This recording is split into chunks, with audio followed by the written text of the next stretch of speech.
I learn about the harsh reality of lifestyle blocks and owning animals, that sometimes you have to be cruel to be kind. I feel like we really have been thrown in the deep end with chicken owning. So if you don't like sad stories, don't watch this video.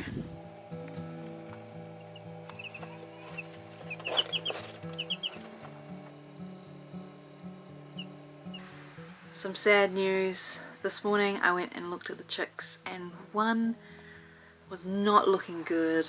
It was being pecked by the other chicks and was kind of on its side with its eyes half closed, panting. It looked like it was not going to make it. So I didn't quite know what to do because we've only got the one in the heat plate. I ended up setting up the incubator and putting it in there on its own, hoping that it would revive. Googled a lot, ended up giving it some, whoops, just a moment. Just didn't like being ignored. I googled and ended up giving it some honeyed water with a little syringe, and just kind of left it there in the incubator at 33 degrees Celsius. That seems to be the ideal brooding temperature, and just hoped for the best. And a couple of hours later it's looking a lot better, but it can't stand up. I've now been googling what causes chickens to have sore feet. Could be that little bit of drinking water got into the bedding and embedded on its feet and maybe caused some bacteria. That seems to be the winning idea right now. It's Sunday, so maybe tomorrow, Monday, I can ring the vet if there's still a problem, get their advice. Bad news, a second chick is now hobbling but can't put weight on one of its feet. I picked it up and cleaned it. It looks like there's a little tiny wound on it. I'm definitely going to ring the vet tomorrow, Monday morning. The other three are just like loving it. Oh yeah. They're like you can see that there's a path up and down here. Oh yeah. And around the outside starting as well. That's because they've just been like walking up and down. But we're in the middle of summer, and I think the one lady was like, it really depends on what your weather's like. Yeah. And whether they can be warm enough outside. Exactly, I think the warmth is the key. See, they're huddling a bit, which... I think that's just nervousness. The three of us sitting here. Hayden's convinced the problem is that the box is too small. I think it's from the wood chip getting wet with them tipping over their water, and probably too small, too much poo getting on their feet. So I think that's my theory of what's happened. But you need to segregate the ones that are infected. So yeah, Hayden's building cobbling together a larger enclosure that will sit just outside here. Can have the heat plate in, and we're going to somehow divide the heat plate. So the healthy chicks are on one side and the two sick ones on the other. I had actually swapped the smaller box to sand. I had heard sand is a good solution instead of wood chips as well. So I guess it's a huge learning curve, but I feel so guilty. Don't freeze.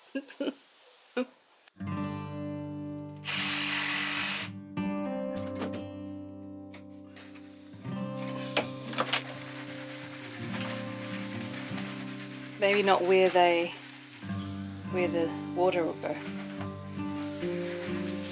Probably needs a lot more than that. Yeah.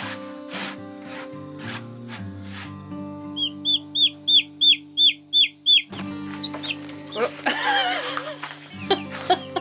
That didn't last long.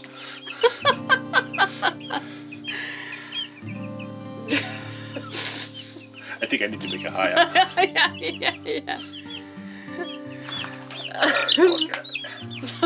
Need some mates.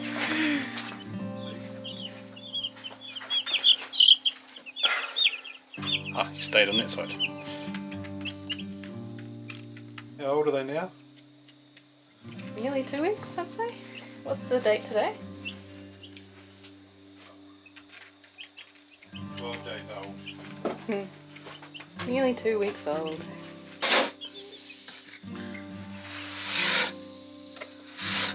So the 2 sick little chicks are now under the heat plate on this side. Hayden realised that the sand felt a little bit cold and damp, so we're going to do a swap around, put the wood chips under the heat plate. It's been a couple of days since I rang the vet, and it wasn't good news.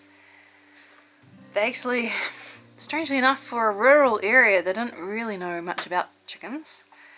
So the vet just talked to me on the phone. They didn't really want me to bring the chickens in. I talked to 3 different people at the vets, and they thought it might be something called like Mark's disease or Merkel's disease, which unfortunately is a biggie for chicks, and it's like a virus and there's no cure.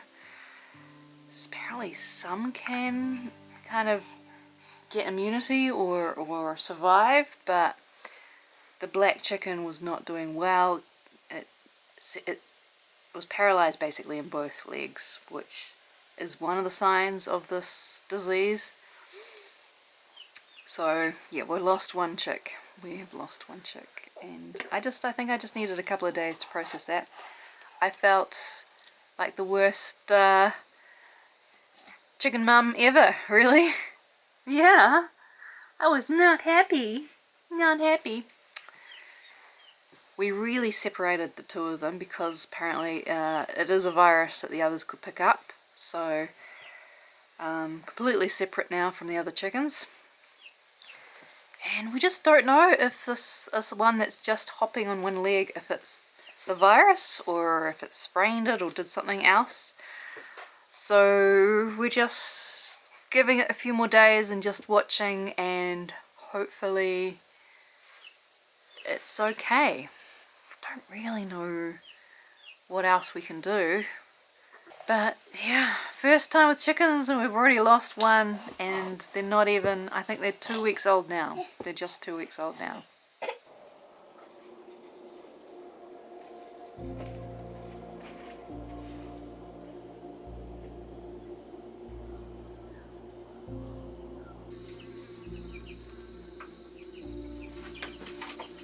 Learning that this enclosure doesn't stop them from getting out. They can now jump onto the edge, but I think as long as a couple are still in there, they kind of follow each other. So I kind of need to look into fixing that.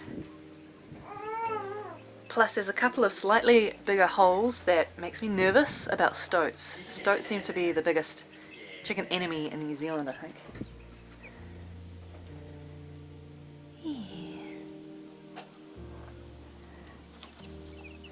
Huh?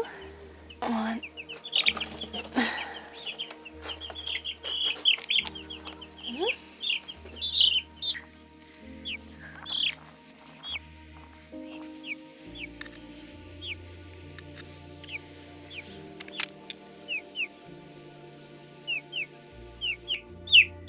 You're okay. Yeah?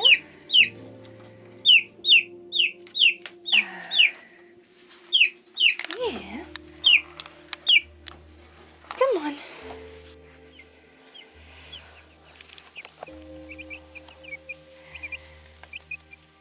Huh?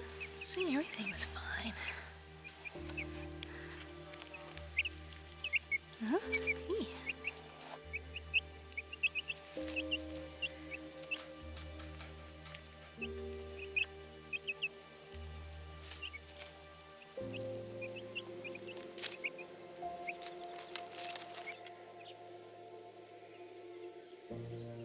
So I've just swept it all out, even the area that was for the 2 sick chicks. I had heard bedding is basically carries a disease and it can sit in there for 2 years, so I feel like the healthy chicks have been exposed to this virus, if it was the virus. So if they were going to get sick, they'd already be sick. I don't know, it's just, I don't know what I'm doing. I'm trying. So we'll just make sure they don't go into that section, just to be extra cautious. Then I found a bit of wood to fill in the hole that's made me nervous along the bottom. And you're probably wondering, what about the fourth chick? Well, I've just cleared out his box. He's super, I think it's a he, by the way. He's super separate from the other three, just so in case he does have the virus. I don't know. Are we being mean keeping this one alive, or is it mean to put him down? I don't know. I guess this is the joys of learning about chicks. Maybe we'll learn later on it's better to be mean quick than drag it out. Because it's crossed my mind, if this is a rooster, I've promised my brother, my neighbour, that we wouldn't have roosters. So what am I going to do with a one-legged rooster? And you can tell that this chick is lonely. They chirp a little bit more than the others. So he wants to join his group. But I don't want to risk him bringing the virus in. So I've been trying to look online. I cannot find out how long this virus hangs around for in a chick. In the sawdust, it sounds like 2 years. So when can this fourth chick join the others? And then I realized something silly. I'm planning to have this area for the chickens. And I've been putting all the sawdust from the chicken coop into my compost bin, which is where the chickens are going to hang out, which is where this virus is now. So I'm going to have to move all the wood chips I've added into the bin somewhere else.